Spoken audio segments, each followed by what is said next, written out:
We have a very interesting introduction to what we're going to learn today. In this week's Parsha, Toldot, we have the famous Sukkim who say on Motzei Shabbos, V'yitim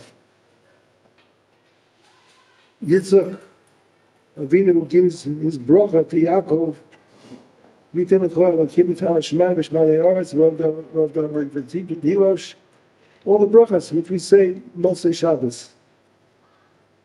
Now, you to really appreciate and understand what we're doing when we say these psukim, I want to read you something that somebody gave me very recently, and it's extremely, I would say, encouraging, and it's really a big simcha.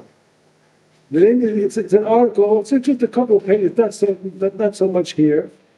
We want to show I would say, the connection between the Torah and quantum physics. Mm-hmm. That they're extremely related, and there's no contradiction between true science and the Torah. As a matter of fact, the Torah actually, you can learn the principles of quantum physics from the Torah itself. And he gives an interesting example. I'll give you the two examples that he brings. The first one is this.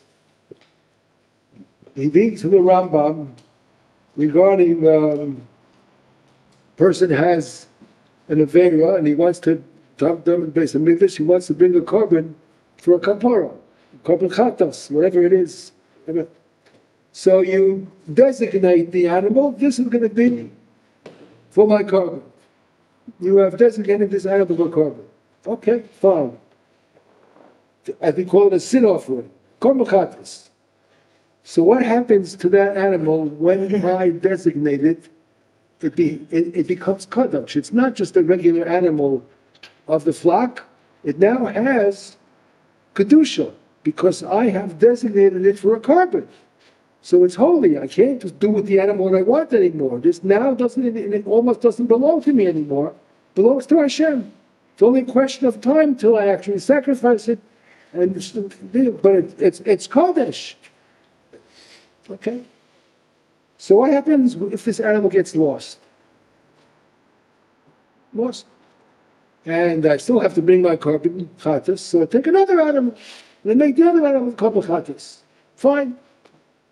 So he brings a question up, happens that after he found the animal, after he designated the second animal, the first animal was found. He found the first animal. So the question is now, what happens with the first animal? What do you do with the first animal? I already designated the second one to be the carbon. What do I do with the first one? So the Rambam paskins that this animal has to be left to die. It is kodesh. You can't use it. You can't do anything with it. It has to be left to die by itself. And you can't shecht it, you can't eat it, it belongs to Hashem. Let it die by itself. Okay. And you can't feed it either, is that right? You can feed it. Okay, so just put it out to pasture. But you can't use the animal, you can't make, because it's not yours anymore. You have to keep it alive. Okay. So the Rambam says a very interesting thing. If a single person anywhere in the world is aware that this animal is still alive, you lost it.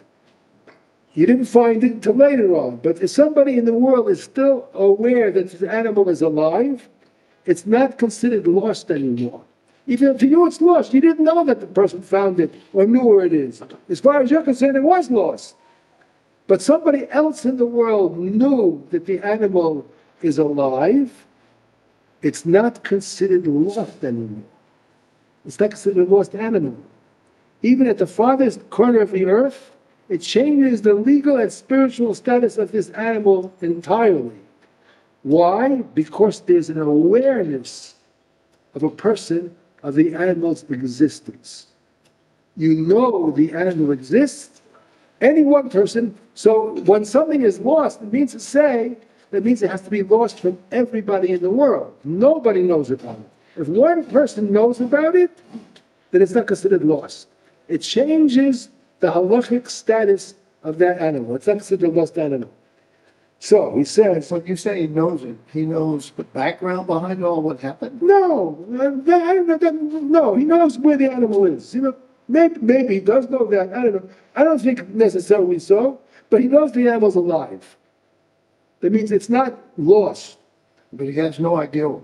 Who owns it? He doesn't know who owns it. He knows the animal Exists. exists. That's all. And and it's alive. It's still living. So it's not considered lost anymore. Even though, to me, I'm the owner. It is lost. I don't know anything about it, but he knows. He could be in Australia. He could be in the North Pole. Wherever who knows where he is? But he knows the animal's alive. It's not considered lost. That changes the legal status of the animal. Okay. So That person can use it? no, still Kodesh. Still Kodesh. No, of course not. But he doesn't have to know that it was designated as Kodesh. He just has to know the animal's alive. That's what it seems to be, right. Kill it. All right.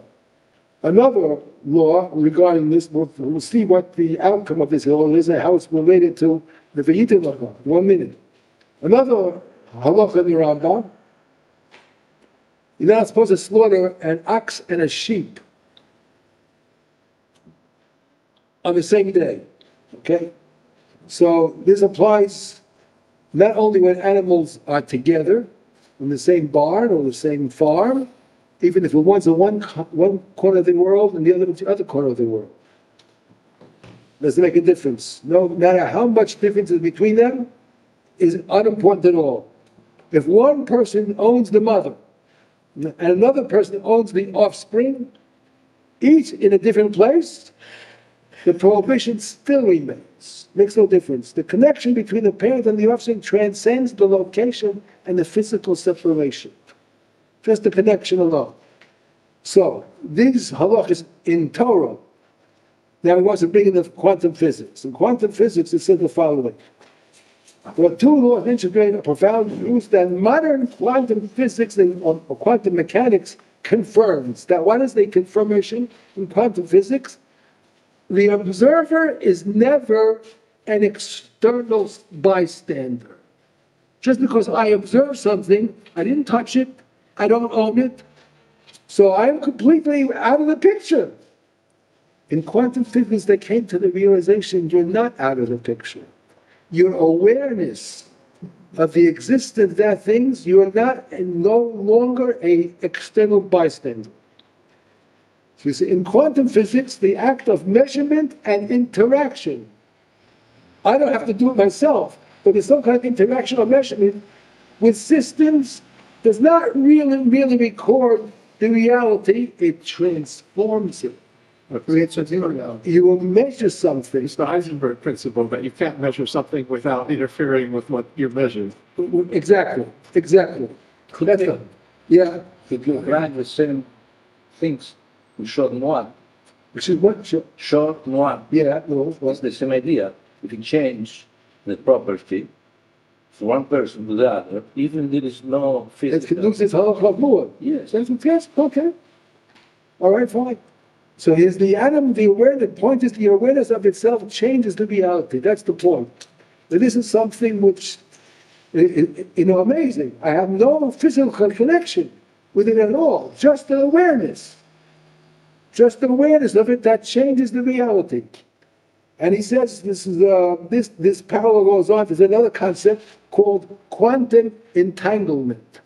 What's quantum entanglement? When two particles happen to be share an entangled state together. Measuring one instantly influences the other.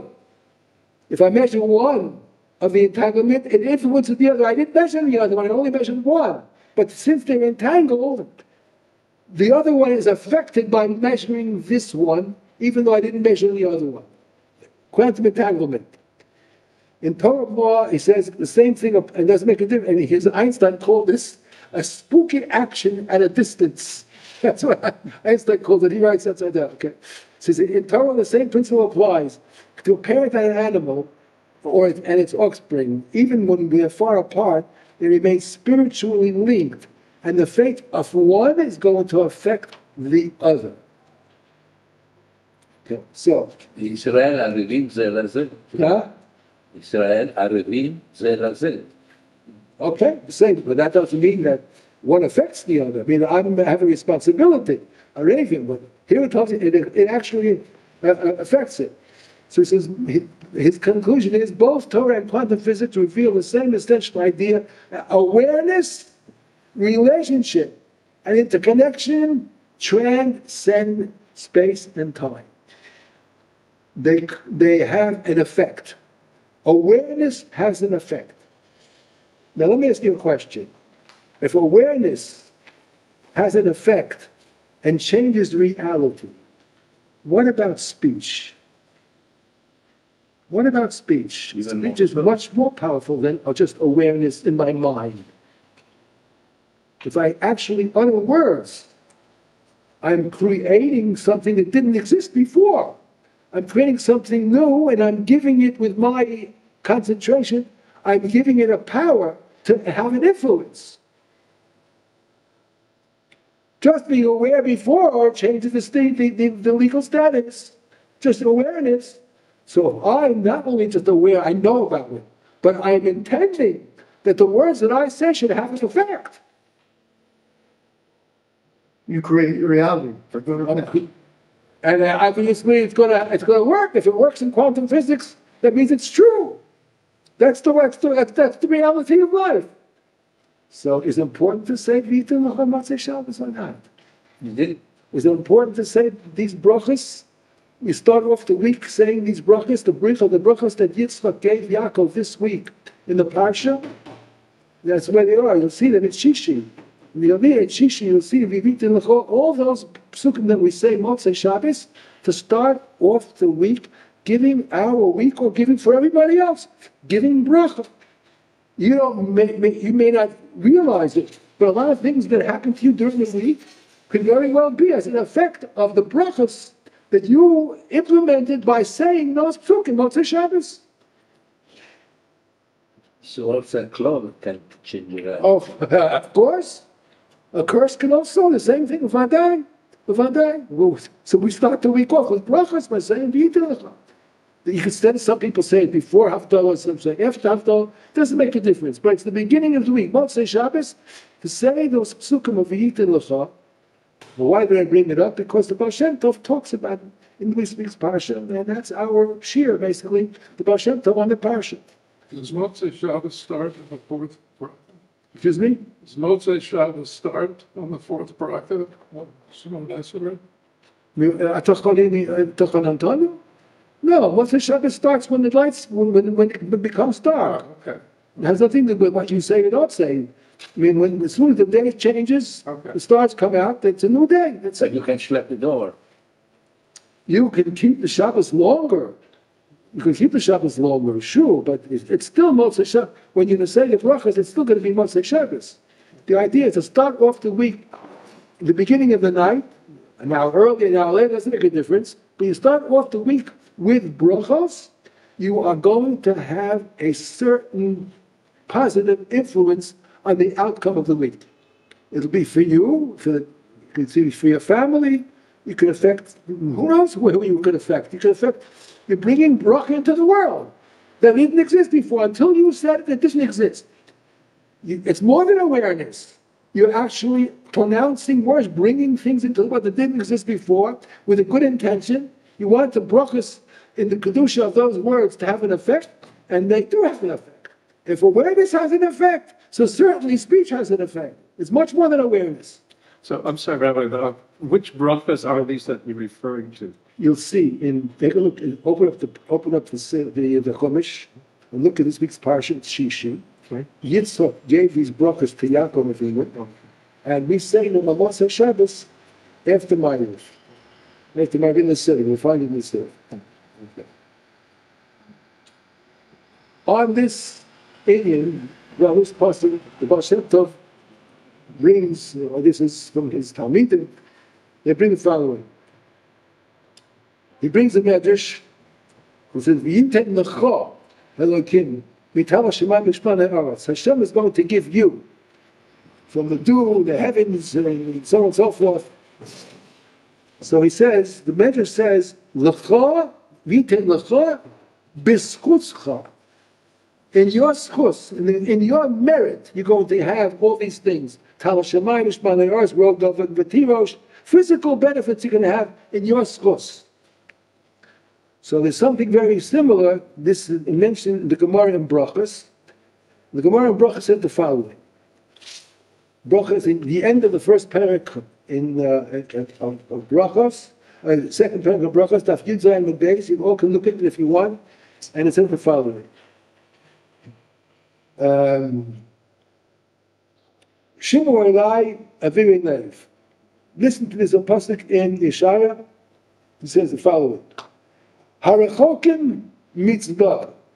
Those people who are far, and not close to Hashem, what schus do they have to live? People do all kinds of negative things in the world, the things they're not supposed to. I put you on this world to do good things, positive things, constructive things, and you do negative things. What schus do you have to continue living? Why you continue? You're doing the opposite of what I sent you here for. You're not fulfilling your mission. Everybody's sent down here for a mission to do good things, do constructive things, and you do negative things. You do things which you shouldn't do. What schus do you have to continue living? So they said, it's Hashem's tzedakah. He's giving tzedakah. He's giving something, beyond the letter of. He doesn't have to give it, but it's tzedakah. Rav Shmuel Amri, they said, they said the following. Some say it was Rabbi Yochanan, Rabbi Elazar, but there's Machlokes, who the ones who said it. The entire world, basically, because they're also making a lot of mistakes and do things wrong, they're also being supported and sustained of the tzedakah of Hashem. V'heim nizonin bizro. But the tzaddikim, they, because of the koach of their mitzvahs and their good deeds, they are ruling, they are existing because of their own merits. They don't need the tzedakah of Hashem. They're doing what they're supposed to do, they're fulfilling their mission, and therefore they're entitled to life. And the other one said just the opposite. And the other one said just the opposite. Everybody else is getting schus of its tzaddikim. The tzaddikim's good deeds has influenced the entire world. And the tzaddikim themselves really don't have that much in life. They're not interested so much in the material life, but their schus that goes for everybody else. And there's a very famous statement that everybody quotes all the time. Amar Yehuda Amarav, B'kol yom v'yom, Bas kol yotzes mehar chorev. This is a daily, I would say, emanation from Har Sinai. It said the following: Kol ha'olam kulo nizonen b'shvil Chanina b'ni. Chanina ben Dosa was a big tzaddik, and he says the entire world is benefiting because of the tzidkis of Chanina ben Dosa. Kol ha'olam kulo. What about him himself? Chanina b'ni dailo b'kaf charuvin b'erev Shabbos l'erev Shabbos. He's not looking for all the benefits of the entire world. Doesn't think about it.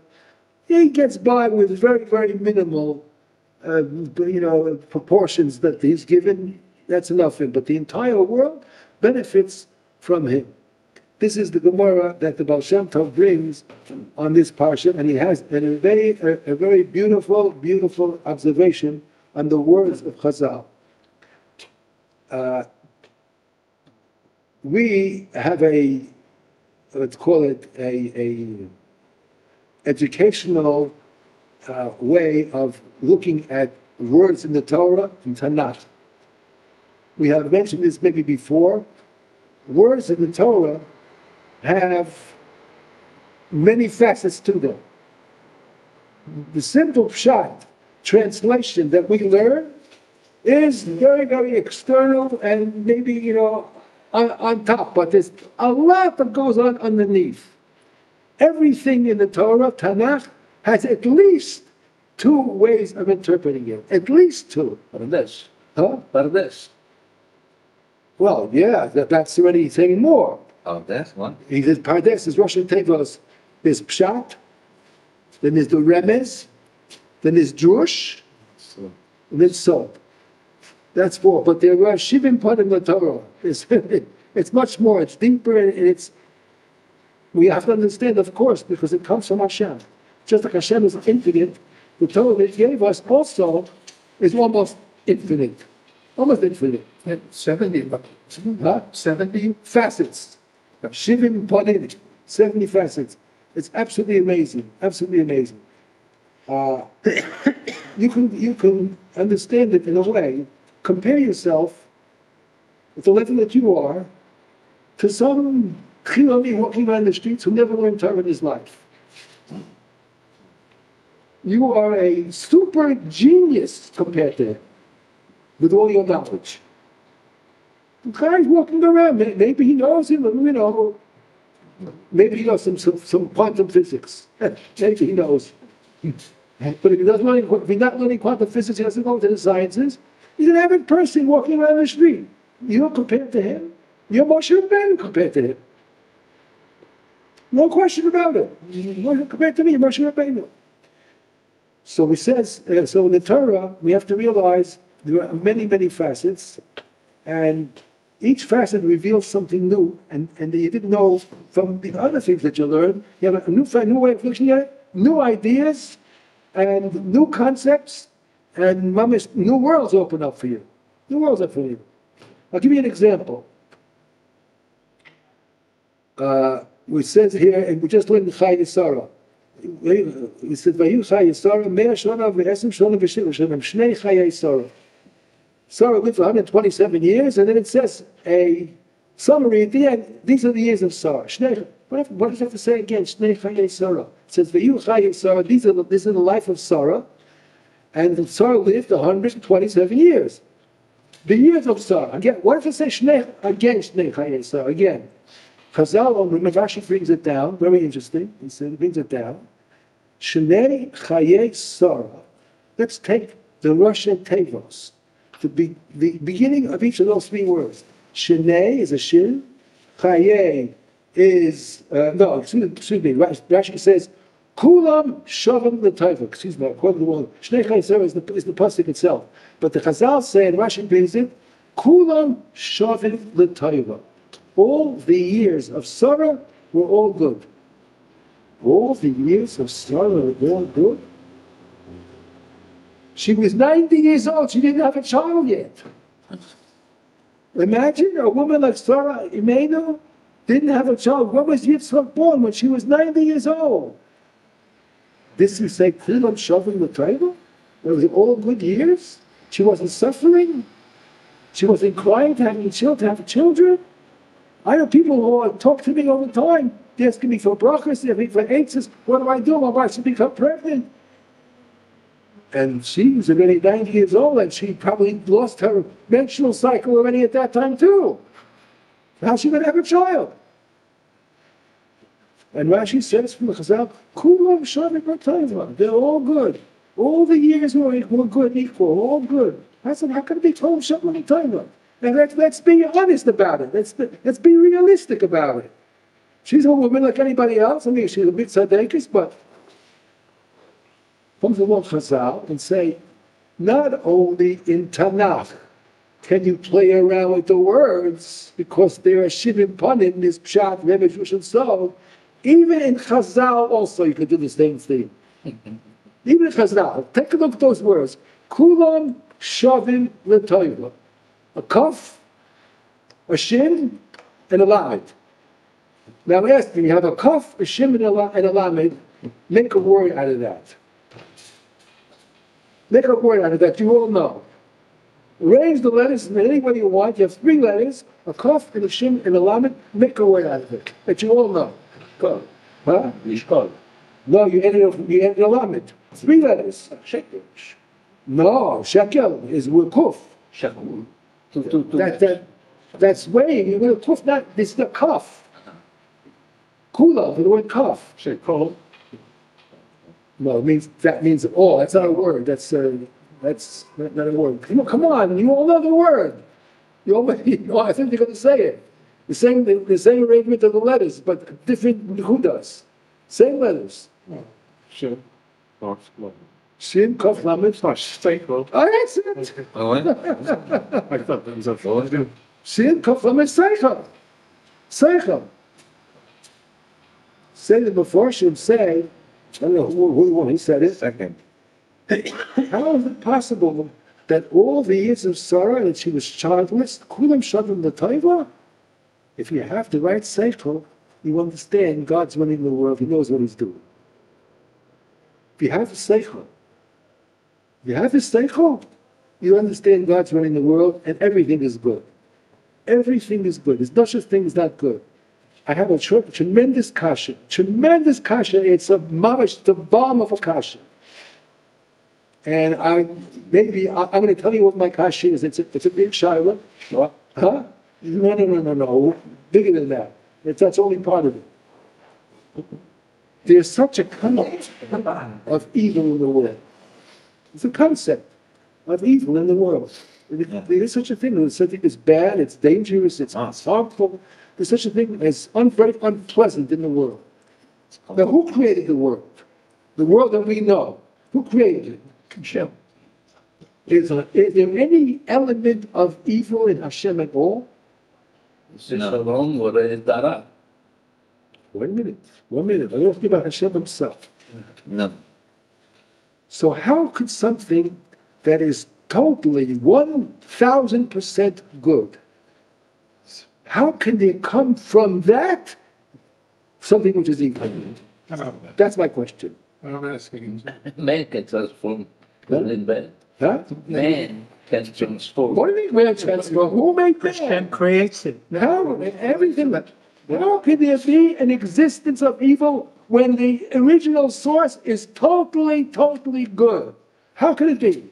Maybe if there's no evil, how do you know what good is? How do you know you don't have no point of reference? If everything is good, I'm not worried about the reference now. I'm worried about the truth, the reality. I'm not worried about the reference. I'm worried about the reality. The reality. How is it possible? You want to hear an answer? I'll give you the answer. sure. Okay. In the Parshah it says the following. Ela told us Yitzchak ben Avraham. Avraham holy is Yitzchak. That's very repetitious. It says Ela told us Yitzchak ben Avraham. It says this is the offspring of Yitzchak, the son of Avraham. So it says Yitzchak, the son of Avraham. What does it have to say? Avraham holy is Yitzchak. Avraham gave birth to Yitzchak.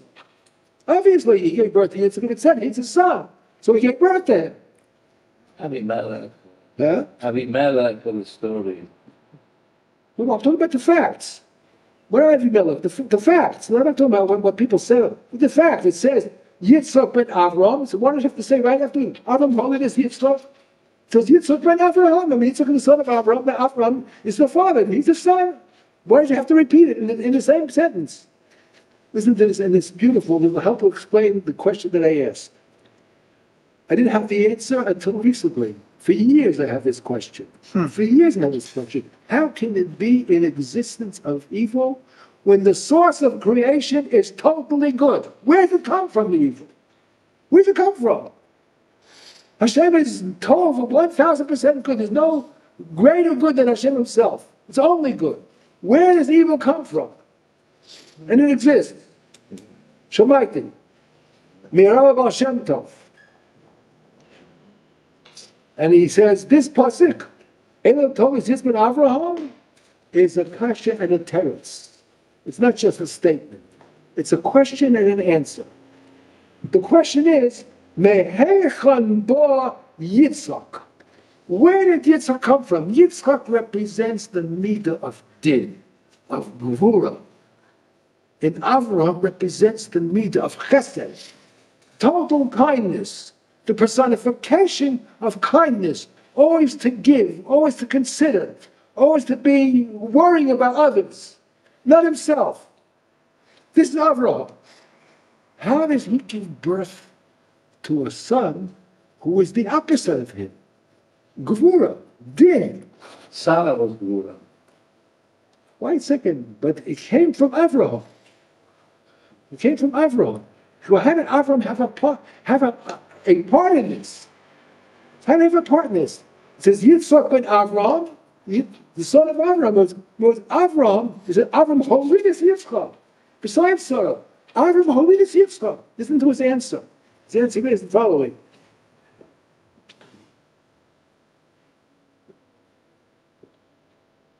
Avraham holding his Yitzchak. Avraham gave birth to Yitzchak intentionally to create a son who is Midas Hadin. You hear this? Avraham did it intentionally. Gvura, why? Because this Gvura turns out to be Chesed. How did it turn out to be Chesed? So he says, if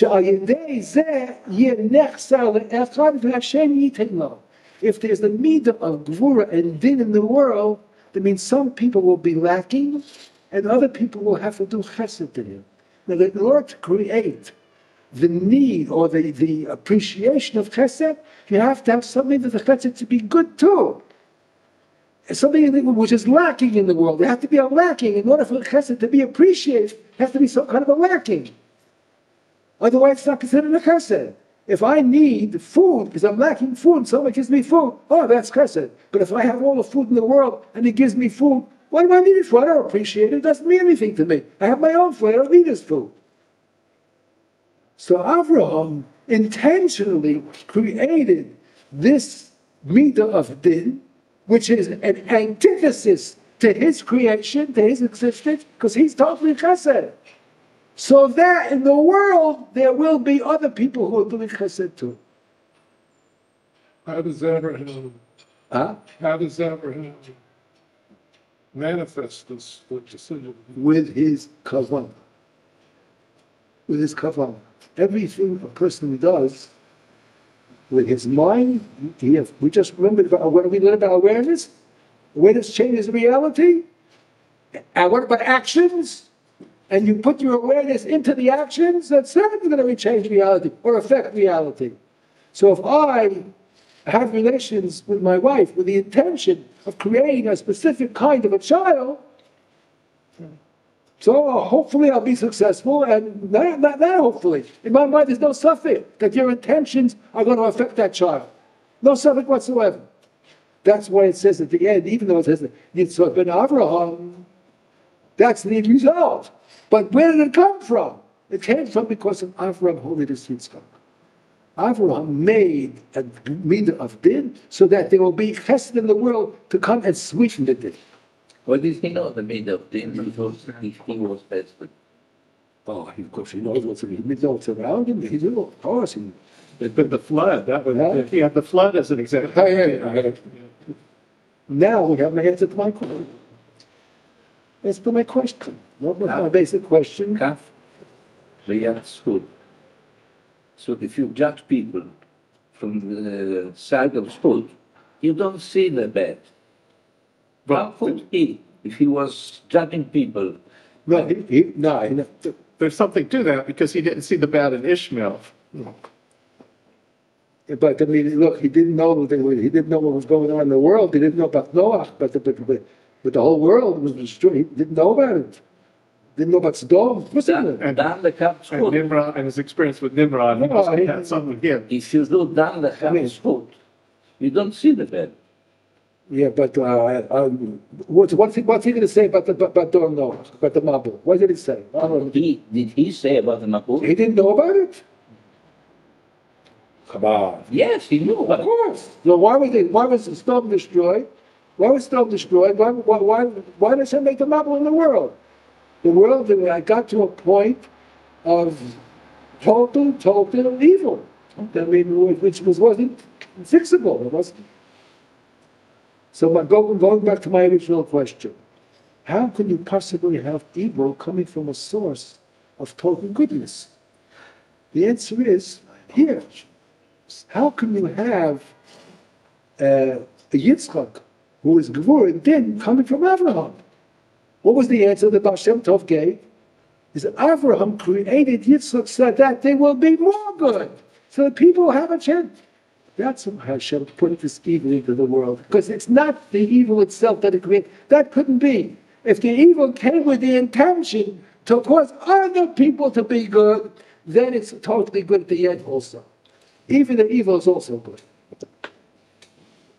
So it's not a contradiction to Hashem himself. Hashem created something which on the surface looks bad, it doesn't look good, but Hashem's intention in doing it was for the good. So therefore, that's the value that it gets. That evil also is considered good. And therefore, we understand again now, Kulam Shavim Lataiva. She had no children. A tzaddik, like Sarah Imein, had no children. She knew what I just said 1,000 times better than I know it. Everything Hashem does is only good. Only good. Even though I'm suffering, I have no children, suffering, and I want to have a child, I want to have continuation, I want the world to be. Nevertheless, it's Kulam Shavim Lataiva. She had the seichel to understand that, and therefore, there's no kasha. It's all good. It's all good. And if you have that, your mind is relaxed, you're not worried, you don't have any pain. You just have to have the patience and hope that Hashem will give you the insights to understand the way He's working. We're very, very limited in our understanding. But if you understand what Hashem is doing, then you can get to see it from another point of view, and you're totally relaxed. Everything is good. Yeah. His actions caused the death of his wife. So she had to die. It may look that way, but her time came. The way it happens actually is really, incidental. But everybody has a certain amount of years to live, and that's the way it is. By the way, your question is very important, because it brought me to this idea that I was thinking about and talking about it. Every person is given at birth a certain amount of years to live. It's possible to lengthen that time by certain mitzvahs, by tefillah. It's possible to change it and lengthen it. And it's also possible to shorten it. Pizza or not a pizza. Okay? It's possible you could lose what was given to you, the original amount of years. But along with the amount of years that are given to a person, are also given everything else that goes with the years. How many words are you going to be able to speak in your lifetime? That's also, everything is counted. There's nothing, no detail is left out. Everything to the last detail is left out. So the amount of words that a person has in his lifetime are very, very precious. And therefore you might wonder why some people lose their speech by various ways. Injuries, sickness, whatever it is. And the office, they can't speak anymore. Why is it so? They used up the amount of words that was given to them. Question is how it's going to happen. That's already a detail. But the end was that this is the amount of words that they were given, and it was used up, and therefore they lost the ability to speak further. So that's supposed to be a very important lesson for us. We have to be very, very concerned about what comes out of our mouth. And we have to think very, very carefully. Is it necessary for me to say these words or not? I am giving up something that is very precious to me. I don't know how many words I was given when I was born that I would be able to speak. I don't know. And therefore, I want to count my words. Be very, very careful, especially where the Torah tells us that one shouldn't speak extra words. Like, for instance, where? In a basic Knesset. Do you know these halachas in Shulchan Aruch? Look at Shulchan Aruch. In the basic Knesset, one should not speak about things which are not concerned with tefillah, with mitzvahs, with Torah. Speak about what's going on in the world, the news. Speak about that outside. But in the basic Knesset, you're only supposed. I see a relative of mine comes. All of a sudden, a grandchild. I have grandchildren. Baruch Hashem, I have grandchildren. Comes into shul. I want to give him a kiss. In shul, I should give my grandchild a kiss?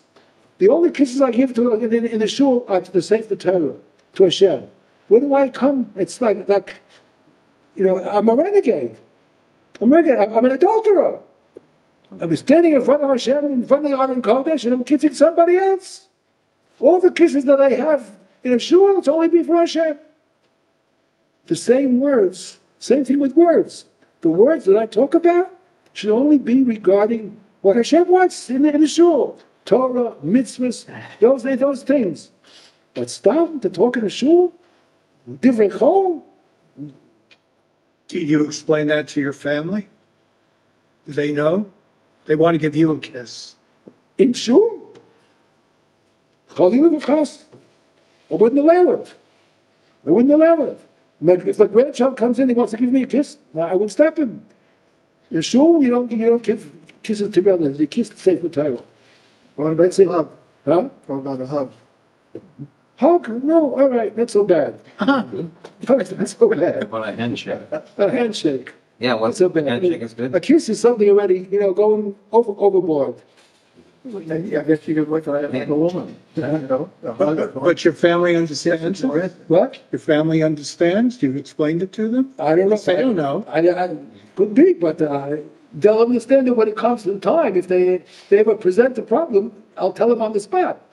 No kisses to them in the basic Knesset. Only a kiss of Sefer Torah, that's all. Kiss the Aron Kodesh. You don't kiss people. Because that's, you're an adulterer. That's what it is, adultery. Spiritual adultery. All right, so we're back to your question now about V'yitin Lecha. And, yes. Is written like Elohim. Yeah. To Esav, he gets for free. We tell the Ham, he gets to him. He gets it for free.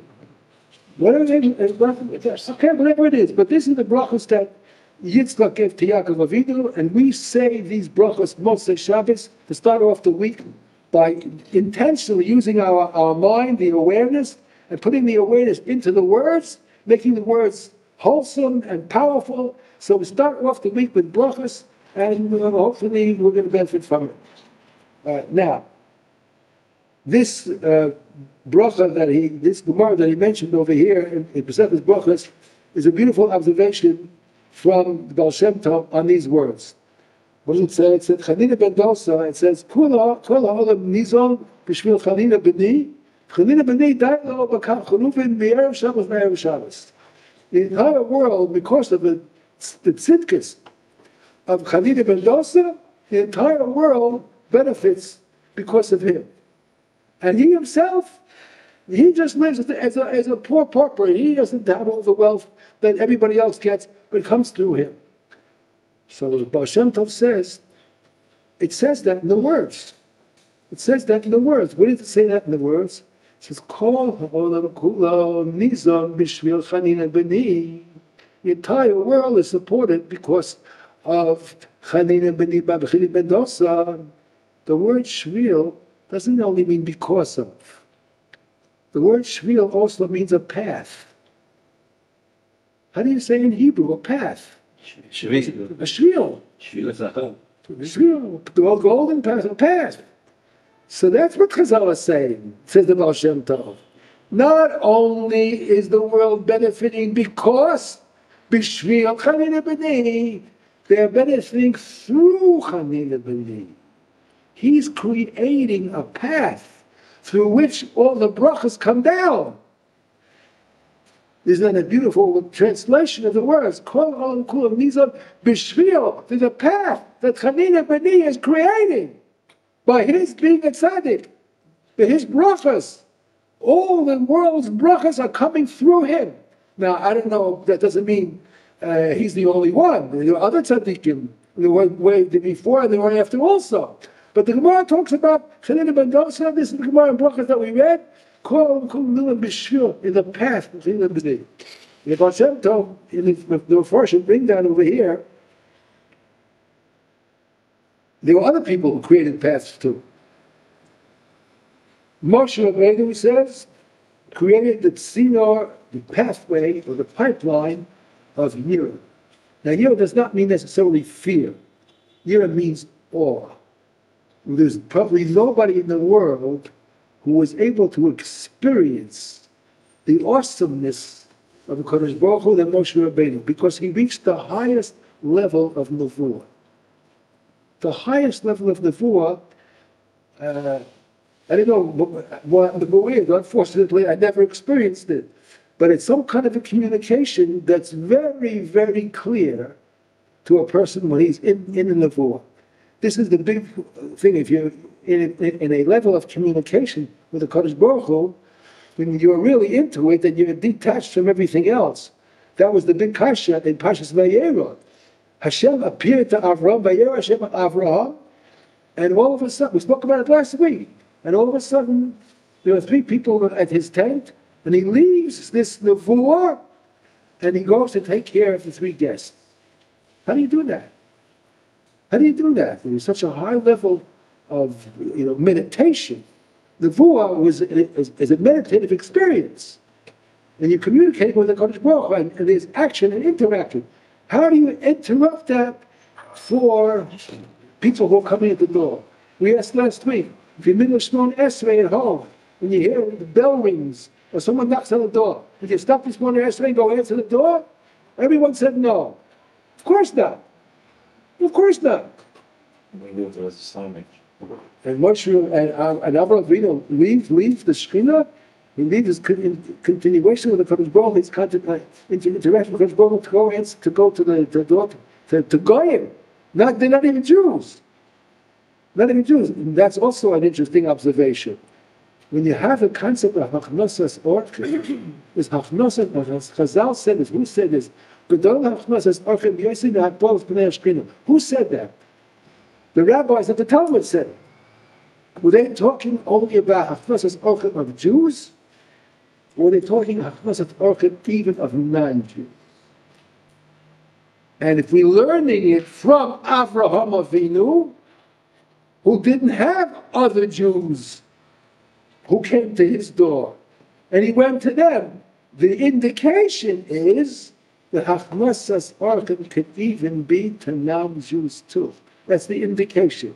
I don't want to come up with a final psak, because the rabbi said it couldn't be that they were talking about Hachnosas Orchim only of Jews. I don't know for sure. But the source of where it's determined from is from an interaction with non-Jews. And nevertheless, Chazal learned it from there. Hachnosas Orchim is bigger than the interaction of a nevuah in the Shekhinah. May I ask a question? Yeah, go ahead. So this is very important to me, and I think to others, what you're saying. So you say Avram, by doing the Akedah, is creating the Akedah. The Akedah, Yeah. it's creating another path for goodness. Of sacrifice. A path of sacrifice, you're saying? It's a path of goodness. Am I hearing you right? Well, I mean, he's sacrificing something that Hashem promised him. Hashem promised him that he'll have a son who will be his continuation.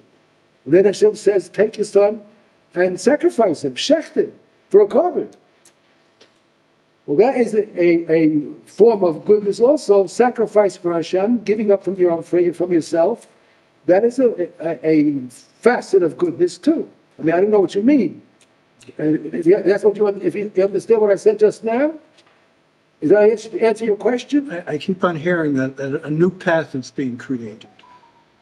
Well, Avraham created the path in the world, had influence of chesed. Right. Yitzchak of gvura, of din. And he made Moshe Rabbeinu of awesomeness. Awesomeness. Awesomeness. Moshe Rabbeinu had this revelation that nobody else had. The highest level of revelation a human being can have, Moshe Rabbeinu had. And who did Aaron? He says Aaron, Moshe's brother Aaron HaKohen, he created the path of love in the world. This was Aaron. Each one had a specific contribution to make to the entire world. Right. So Isaac is the path of boundaries, which is enormously important. Yes, of course it is.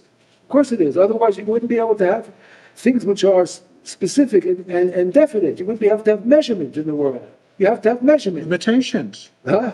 Limitations. Limitations, of course, you have to have limitations. You have to have measurement in the world. You have to have sight. You have to have a height and weight. And of course, you need it, clear. So is Chesed trumping or destroying No, it's the boundaries? No, well, it possibly it could, yes. Yes, that Chesed can overcome boundaries, yes, they can. They can sweeten the din. Chesed can sweeten the din. We have to do that very often. I mean, Hashem himself, when he created the world with din. Bereshit bara Elohim is a Shabbat Aretz. But afterwards, Hashem said the world cannot exist only with din alone. They have to have some. So it says later on in Bereshit there, Hashem Elokim. Hashem added din kevavke, so that the midah of rachamim can soften it when it needs to be softened. You have to have the ability to soften it also. All right, I guess we'll stop over here for today. Yes.